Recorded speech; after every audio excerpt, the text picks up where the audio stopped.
भाऊसाहेब थोरात सहकारी साखर कारखान्याचे संचालक व तरुण युवा नेते इंद्रजित पाटील खेमनार यांना आजच्या महाविकास आघाडीचे अधिकृत उमेदवार माननीय श्री भाऊसाहेब राजारामजी वागचौरे यांच्या लोकसभेच्या प्रचारानिमित्त आज या साकूर पठार भागामध्ये आपल्या सर्वांच्या समोर आपल्या सर्वांच्या उपस्थितीमध्ये या ठिकाणी प्रचार सभा संपन्न होत आहे। या सभेनिमित्त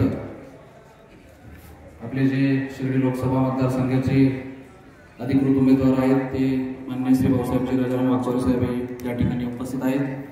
त्यांच्याबरोबर आपल्या संगमनेर सहकारी साखर कारखान्याचे संचालक माननीय इंद्रजित भाऊ थोरात हे देखील उपस्थित आहेत। ॲडव्होकेट साळगड साहेब हे देखील उपस्थित आहेत। आदरणीय शंकरराव पाटील खेमनार हे देखील उपस्थित आहेत। त्याचबरोबर वागचौरे साहेब आहेत, नगराध्यक्ष जे संगमनेरचे राहिलेले आहेत, त्याचबरोबर अमर भाऊ कतारे आहेत आणि सगळेच। मी आता नावांमध्ये फार वेळ घालत नाही कारण की आपल्याकडं खूप कमी वेळ या ठिकाणी शिल्लक राहिलेला आहे।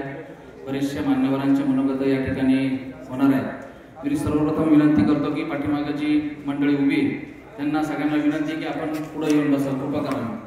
आपण सगळ्यांनी मध्ये जी जागा शिल्लक आहे त्या ठिकाणी आपण सगळ्यांनी बसून घ्यावं। आपल्याला सर्वांना माहीत आहे की गेल्या 2-3 महिन्यापासून संपूर्ण देशामध्ये लोकसभेची निवडणूक या ठिकाणी लागलेली आहे आणि ही लोकसभेची निवडणूक लागल्यानंतर आपल्याला सर्वांना माहीत आहे की इलेक्शन म्हटलं की वेगळीच रणधुमाळी आपल्या संपूर्ण राज्यामध्ये असते, प्रत्येक गावागावामध्ये असते। परंतु या ठिकाणी उपस्थित मायबाप जनतेला मला एक सांगू इच्छितो की ही या वेळेसची जी निवडणूक आहे ती इतर निवडणुकांपेक्षा थोडीशी वेगळी आहे। कारण की लोकसभा म्हटलं की फारसे लोक यामध्ये विचार करत नाही, लोक लावत नाही, फारसं मतदानाला बाहेर पडत नाही। परंतु पुढे प्रास्ताविकामध्ये थोडक्यात आपल्याला सर्वांना मी या सर्व गोष्टी सांगणार आहे। परंतु आपल्याला सर्वांना माहीत आहे की गेल्या 2-2.5 वर्षांमध्ये महाराष्ट्रामध्ये जो काही राजकीय मस्काळा या सर्व मंडळींनी घातलेला आहे, विशेषतः बीजेपी पक्षाने जो घातलेला आहे, त्यामध्ये शिवसेनेचे एका पक्षाचे 2 पक्ष त्या ठिकाणी झाले, राष्ट्रवादीचे देखील एका पक्षाचे 2 पक्ष झाले, त्याचबरोबर काँग्रेसचे देखील काही मोठी मंडळी ज्यांच्या घरात त्यांचे वडील मुख्यमंत्री होते, ते स्वतः मुख्यमंत्री होते, ते सुद्धा सोडून गेले। तर अशा पद्धतीचा राजकीय मस्काळा या सर्व बीजेपी पक्षाने घातला आणि त्याच्यामुळे आज ही परिस्थिती आपल्याला सर्वांना पाहायला मिळते। तसं पाहायला गेलं तर आपल्या नगर जिल्ह्यामध्ये 2 लोकसभेचे उमेदवार आहेत, एक नगर दक्षिण मध्ये आणि एक नगर उत्तर मध्ये, म्हणजे शिर्डी लोकसभा मतदारसंघामध्ये। तर या शिर्डी लोकसभा मतदारसंघामध्ये पूर्वीचे जे स्टँडिंग खासदार होते ते शिवसेना पक्षाचे असल्या कारणाने आपल्याला यंदा सगळ्यांना माहित आहे की गेल्या या 2.5 वर्षापूर्वी जो 2.5 वर्षाचा काळ होता त्यावेळेस महाविकास आघाडीचं सरकार तयार झालं आणि त्यामध्ये काँग्रेस, त्याचबरोबर शिवसेना उद्धव बाळासाहेब ठाकरे साहेब यांचा गट, त्याचबरोबर राष्ट्रवादी शरदचंद्रजी पवार साहेब यांचा गट यांची या ठिकाणी युती झाली आणि त्या युतीमध्ये हे सरकार आलं आणि नंतर बऱ्याचशा घडामोडी घडल्या। त्या घडामोडी घडल्यानंतर अनेकांना पेच त्या ठिकाणी निर्माण झाला, कोणी ह्या पक्षात गेलं, कोणी त्यांच्याबरोबर गेलं, कोणी आपल्या बरोबर राहिलं। परंतु मला या ठिकाणी सांगावंसं वाटतंय की महाविकास आघाडी सरकार असेल किंवा काँग्रेस राष्ट्रवादीचं पूर्वीचं सरकार असेल, अतिशय चांगलं सरकारचं काम त्यांनी केलं।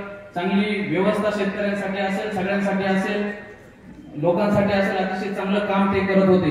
परंतु जेव्हापासून बीजेपी सरकार आले त्यापासून पूर्ण देशाची वाट लागली आपल्याला सर्वांना माहिती आहे। कुठल्याही शेतमालाला आपल्याला भाव आहे का असं जर विचारलं तर प्रत्येक शेतकरी या ठिकाणी नाराज आहे।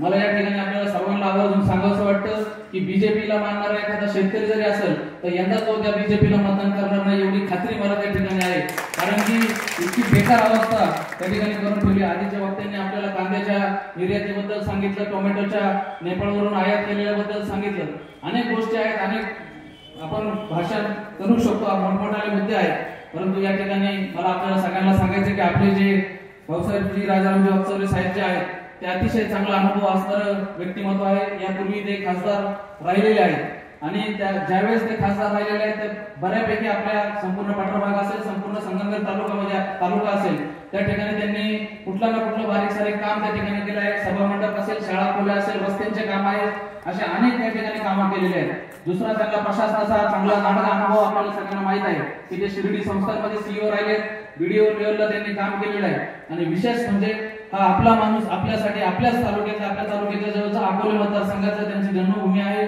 आणि कर्मभूमी ही संगमनेर तालुका शिर्डी आहे. तर असं आपल्याचं एक व्यक्तिमत्व आपल्याला यंदा निवडून द्यायचं आहे. त्याच्या पाठीमागे अनेक कारण आहेत की संपर्कात राहणारा माणूस यावेळेस उमेदवारी आपल्याला दिलेली आहे. त्याचबरोबर जे आता आपण पाहिलं की त्यांच्या भेटीगाठी उमेदवारी मिळण्यापूर्वी त्यांच्या भेटीगाठी प्रत्येक गावामध्ये त्या ठिकाणी ते फिरून आलेले आहेत. अनेक गावांमध्ये ते जाऊन आलेले आहेत आणि त्यांचा संपर्क देखील चांगला आहे. जनसामान्यांची त्यांची नाळ जोडलेली आहे. नांदूर खंदरमाळ असेल किंवा वरती बोटागट असेल त्यांच्या बरोबर गेल्या 10 दिवसापूर्वी फिरताना अनेक अनुभव लोकांनी त्यांनी सांगितले की साहेबांनी अनेक कामं केले. नुसतं इथंच आपल्या गावांमध्ये नाहीच तर दिल्लीला गेल्यानंतर देखील साहेबांनी चांगली व्यवस्था आपल्या लोकांची त्या ठिकाणी केली होती. अनेक कामासाठी लोक बाहेर जात असतात त्यांची व्यवस्था त्यांनी त्या ठिकाणी केली होती. या ठिकाणी मला साहेबांच्या किंवा सर्वांच्या साक्षीने एक गोष्ट या ठिकाणी नमूद करावीशी वाटते. या ठिकाणी कंचेवाडी गावचे ग्रामस्थ मोठ्या प्रमाणात उपस्थित आहेत. मागच्या वेळी ज्यावेळेस भाऊसाहेबजी वागचौरे साहेब यांना मतदान होतं त्यावेळेस त्यांना कंचेवाडी ज्यावेळेस ते काँग्रेस पक्षाकडून उमेदवार नव्हते परंतु त्यांनी ज्यावेळेस मतदानाची टक्केवारी पाहिली किंवा प्रत्येक गावाच्या बुथची पडताळणी पाहिली तर त्यांना कंचेवाडी गावात कुठल्याही प्रकारचं मतदान पडलेलं नव्हतं. परंतु हे व्यक्तिमत्व असं आहे की आवर्जून त्या गावात भेटायला गेले आणि त्यांना भेटल्यानंतर त्या मंडळीला म्हटले किंवा आम्ही माझं नेमकं काय चुकलं किंवा तुम्ही मला एक सुद्धा मतदान केलं नाही. ते फक्त एवढंच म्हणले की साहेब आम्ही बाळासाहेब थोरात साहेबांना मानणारा वर्ग आहोत आणि ते सांगतील आमच्यासाठी तीच पूर्व दिशा आहे. परंतु या उमेदवारांनी यांनी इतकं मोठं मन दाखवलं की त्यांनी त्याच ठिकाणी सांगितलं की तुम्ही जरी मला मतदान नाही केलं तरी मी तुम्हाला 5 लाख सभामंडप त्या ठिकाणी मंजूर करून देतो. असं हे व्यक्तिमत्व आहे. कुठलाही द्वेष मनात न ठेवणारं व्यक्तिमत्व आहे. आपण सर्वांनी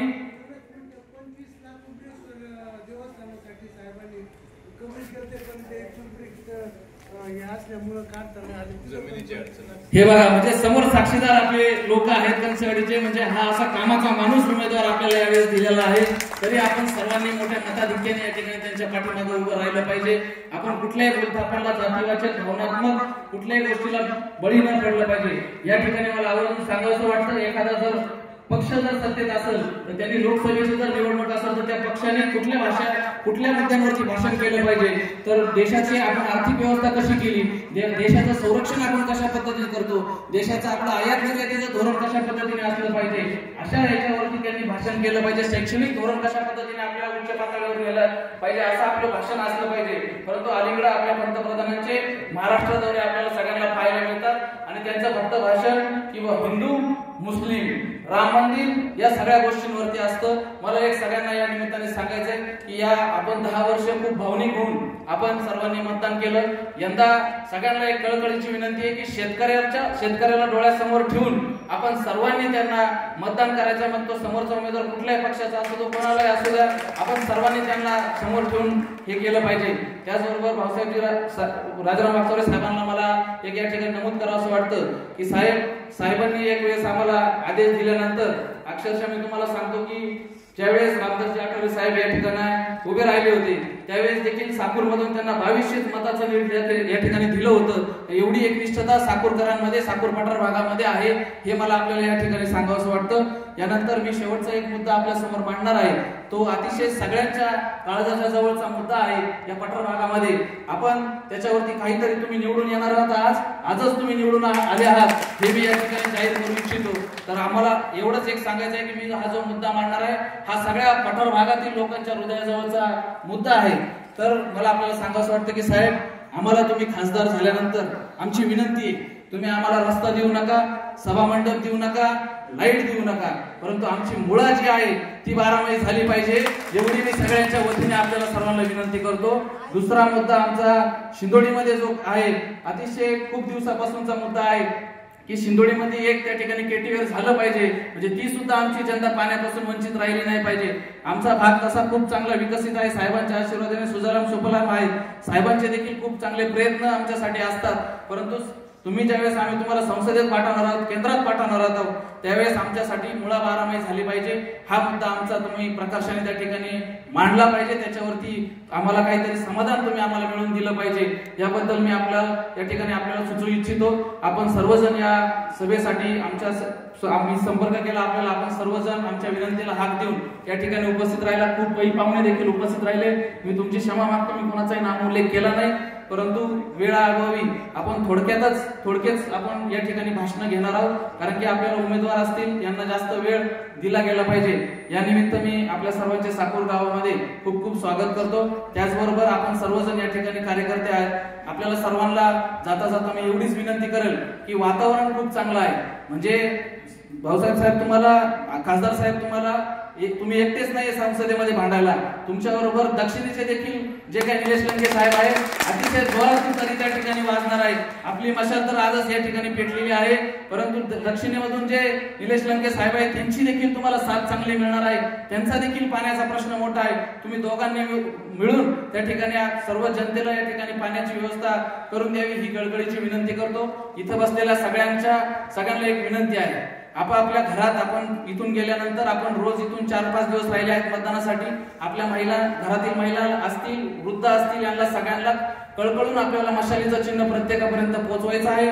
प्रत्येकाला मशालीचं चिन्ह प्रत्येक घरापर्यंत गेलं पाहिजे आणि ज्याची कोणाची थोडीफार धाकधूक आहे त्याला विनंती करायची आहे की बाबा एवढ्या वेळ शेतकऱ्यासाठी तू महाविकास आघाडीला मतदान कर, जेणेकरून शेतकऱ्याचा कुठला तरी फायदा होईल, मार्केटमध्ये पैसे येतील आणि सगळ्यांचं चांगलं होईल, अशी मी आपल्या सर्वांना विनंती करतो आणि माझे प्रास्ताविक पण 2 शब्द थांबवतो। धन्यवाद।